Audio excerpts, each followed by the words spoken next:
The New York Jets playoff hopes are dead. Let's talk about this game.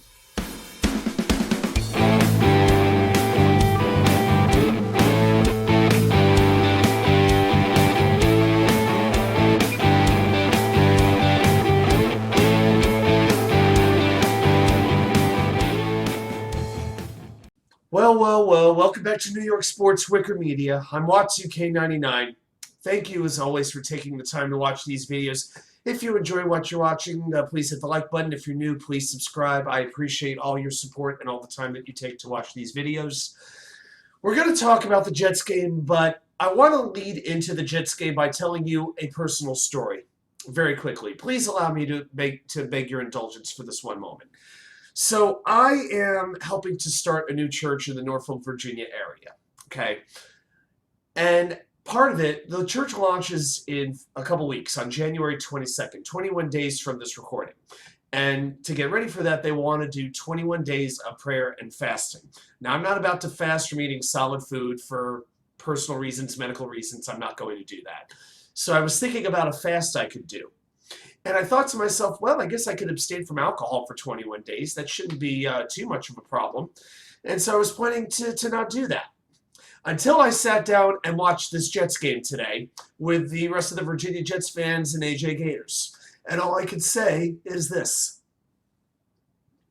For the 12th consecutive season, the New York Jets will not be going to the playoffs. And I really don't want to hear from the positive Jets fans, you know, some of these guys who I even are cool with, who are very wet behind the ears when it comes to rooting for this franchise.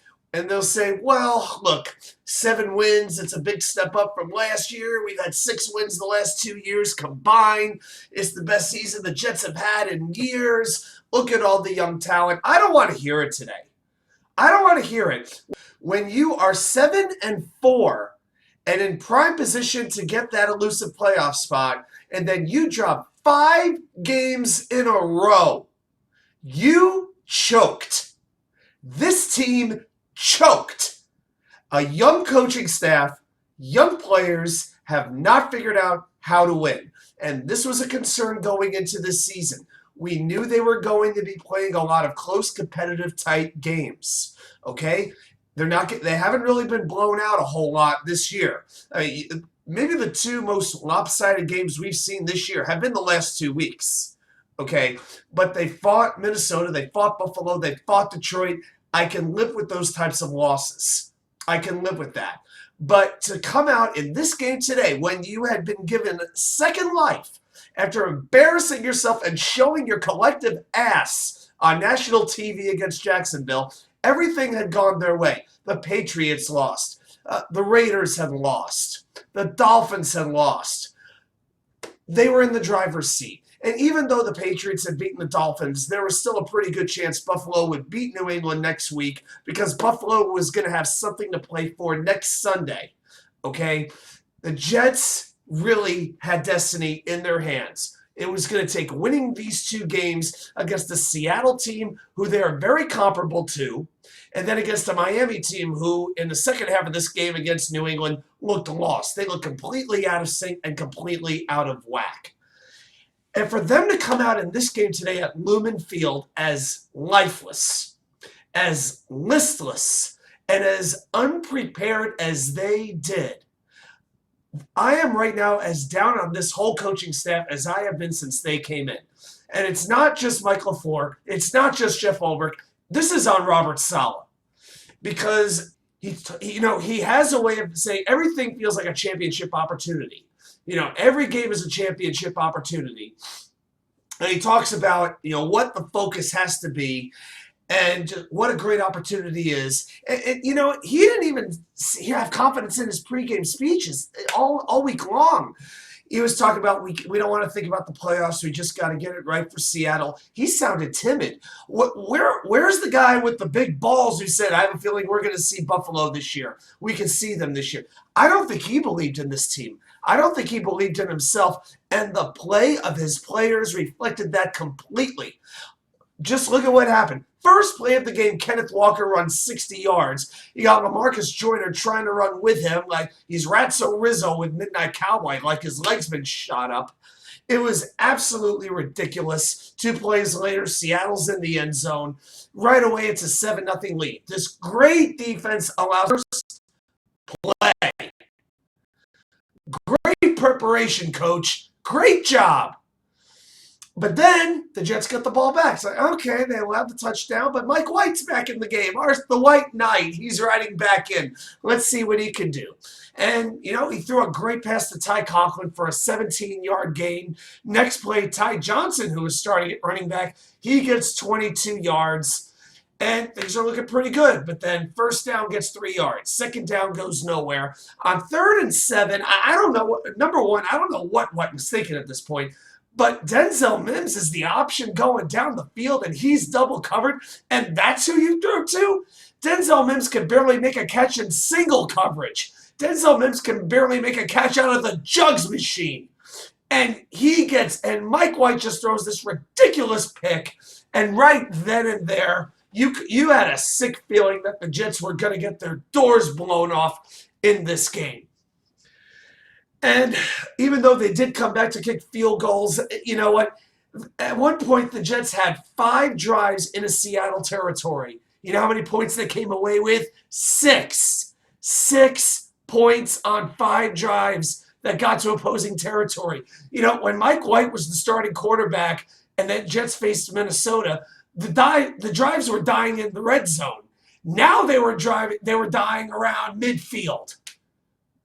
What in the world happened to this team since November? You know, I don't even want to hear about Breece Hall being out, Elijah Vera Tucker being out. At least these teams were competitive. They would fight good teams, especially on the road. They played like dogs today.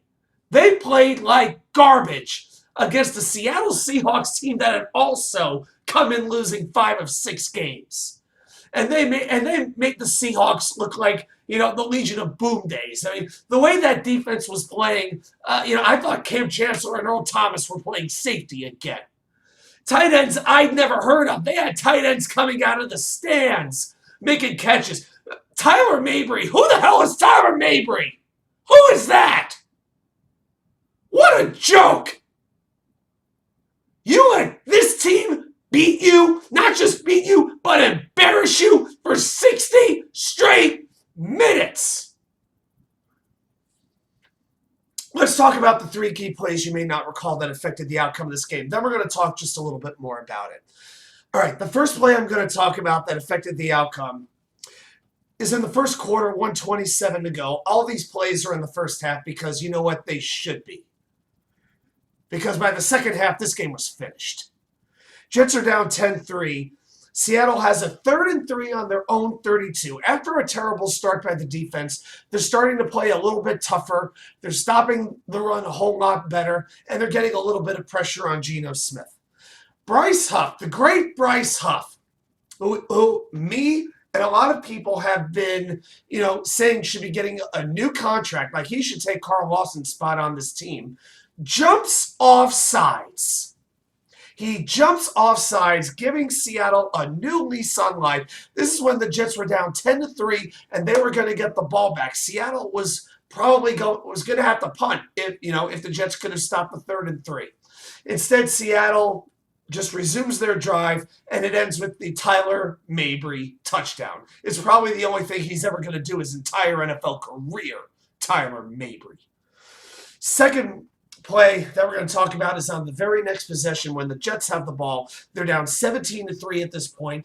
They have a 1st and 10 on the Seattle 13, and they've been driving.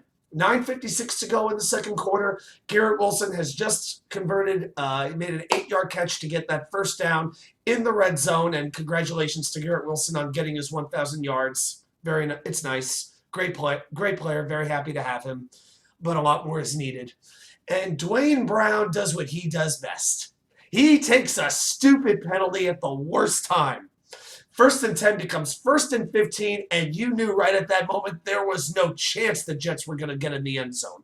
They wound up going backwards another 8 yards, which included a Mike White sack, and then got to settle for a field goal, and it's 17-6. Now you got to start getting a little bit desperate with how you're feeling about this game, because you're not going to win this game with field goals anymore.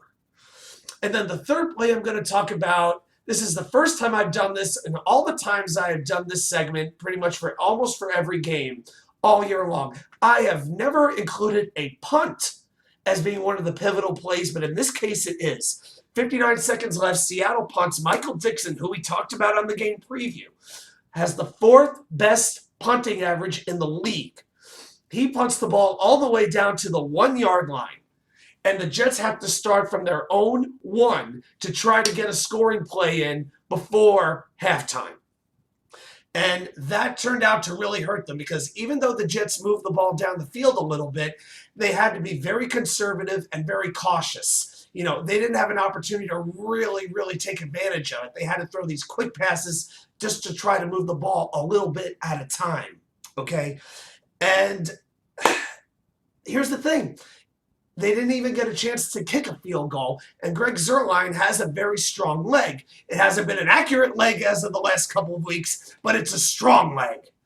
And as it turns out, if he made a field goal, this is a 1-possession game going into halftime with the Jets getting the ball to start the second half, and then who knows what could happen. But instead it doesn't work. The Jets fumble on the last play, and that pretty much kills that. And we see the difference with the punter that the Jets had with Bradenmann.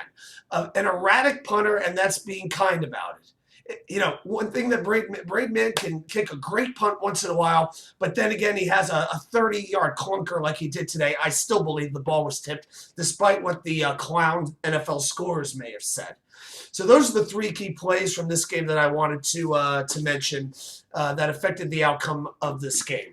Oh, and just a couple of stats here. The Jets have scored 4 touchdowns in their last 20 quarters.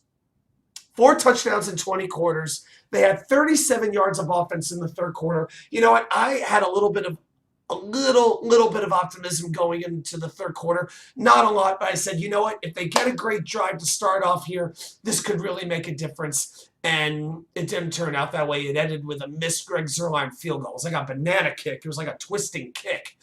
Oh my gosh, it was ridiculous. And here's the other drive that I want to talk about. Somebody's got to tell me what Robert Saleh is doing here. At this point, the Jets are down 20-6. This is with 11 and a half minutes to go in the game. Okay, they've gone 3 and out. They have a 4th and 2. Well, pardon me. They have a 4th and 2 at their own 39. And I just got to ask, down 2 touchdowns with 11 and a half minutes to go. What are you doing punting the football away? Are you counting on your defense to stop Seattle and keep this game at a 14-point deficit? This is the time to be aggressive. The season's on the line, Robert. What are you doing punting the ball away? You were inside your own red zone. You're at your own 40, and it was only 2 yards to get. And he punts? Just clueless coaching today by Robert Saleh. Clueless. And I have been a defender of the coaching staff for the most part lately, but the way they played, you know what? If one of them goes this year on the offseason, I don't care anymore because it ain't working. Saleh did not get his players to play for him. He couldn't convince himself to believe in his team over the last 10 days. And I say that because of, one, the way he conducted himself during the press conferences. There was no inspiration there at all. And the players came out not believing they could beat a mediocre Seahawks team. And shame on the coaching staff for that. Yes, Mike White sucked today. His passes were off. There were penalties. There were drops. Mike White played a bad football game. But you know what? The defense started it by playing like crap for the first quarter before they decided to play. And the running game, you know what? The running game was good to start. They were getting 10 yards, 20 yards at different pops. They got it going. But Mike White failed, okay? And then Mike LaFleur, apparently either he could come up with a scheme that worked for this offense, or even if he could have come up with one that worked, Mike White was clearly not capable of executing it today. This team is in the doldrums when it comes to quarterback. There are only 2 quarterbacks that I want to even talk about for next season. And don't talk to me about the draft. Don't talk to me about any of these rookie quarterbacks. I am done with rookie quarterbacks for a long time as a Jets fan. I want to bring in a hired gun. I want to be ruthless. I want to pay money for a good quarterback, just a good one, a one who is reliable, and one with the running game of Breece Hall, Bam Knight, and Michael Carter, with the return of an Elijah Vera Tucker and a very good defense, we think, or at least a defense that's certainly capable of at least covering and rushing the passer. We know they could do those 2 things. All right, we'll give them that. But now you need a good, accurate quarterback who has confidence. And there's 2 players I want. Derek Carr, Jimmy Garoppolo. Either one of the 2. Don't talk to me about Aaron Rodgers. He's 50 years old. Don't talk to me about Tom Brady, the biggest cheater in the history of sports. Screw him. And if you're a Jets fan who wants Brady, I don't know what the hell you're on. Lamar Jackson's going to cost $50 million a year. Plus, you'd have to trade for police. No, I'm not interested in him. The only way I'm interested in drafting a quarterback is if you pick somebody in the 5th round as a developmental pick, 5th, 6th round. That's about it. And my voice is about to go on me here because I'm still getting over an illness. What else am I supposed to do? What else am I supposed to do? Well, I have plenty of time to get into the offseason at this point, but I will say this again. As much hope as this team gave us for 2.5 months, over the last month, they have failed. They have proven they do not know how to win, and over the last 2 weeks, they now proved they don't believe in themselves. And that is on the coaches to figure out. And if Robert Saleh can't, whatever happens in this last game against Miami, it means absolutely nothing at this point. But this coaching staff needs to figure out how to get this team believing that they deserve to win big games, that they deserve to go to the playoffs, that they can beat good teams in December and January and take the Jets back to a place of respectability. More than anything else, I want the Jets to be respectable. I am sick and tired of being the punchline of the NFL. I'm sick of wearing a Jets jersey out and being snickered at. I am sick of it, but this is who I am. This is who I'm going to be. It's a black cloud that follows me around like a cancer. This is who I'm going to be. This is who I've been for over 35 years. I am not going to change because I can't change that. But the Jets can change it because there's talent. There is talent. There's a general manager who I believe in. And there's a coach who has shown that he can get his players to play for him. But now I'm very concerned about what I've seen the last couple of weeks. I don't know what to think anymore about him. But with the coaching thing aside, Joe Douglas, the number 1 priority is figuring out not just who your starting quarterback is going to be next year. Who's going to be your backup quarterback? Who's your number 2? Who's your number 3? Who's your 3rd quarterback? Because it can't be Zach Wilson and Mike White and whatever 55,000-year-old statue of a fossil you want to bring back in again. I can't deal with it. Nick Foles, Gardner Minshew, please stop. Just stop. There needs to be, there needs to be a quarterback that we can believe in. It has to happen. This is a team that's ready to contend for a division title. With one more good offseason, a good offseason, and a legit quarterback, there is a very high ceiling for the New York Jets. Joe Douglas, I believe in you, and any Jets fan with a brain believes in you. Now go fix this absolute disgrace of a quarterback room. Fix it and get us ready for September and make me excited to be a Jets fan again, because right now I am disgusted with myself for tying myself to this logo. I am disgusted with myself right now. Make me believe, Joe Douglas. Make me believe that the New York Jets can be a playoff team again before I'm in the grave. Make me believe, Joe. Thanks, everybody, for watching me ranting through my hoarse voice here. I'll see you back here with more content from you know where. The Wicker Chair.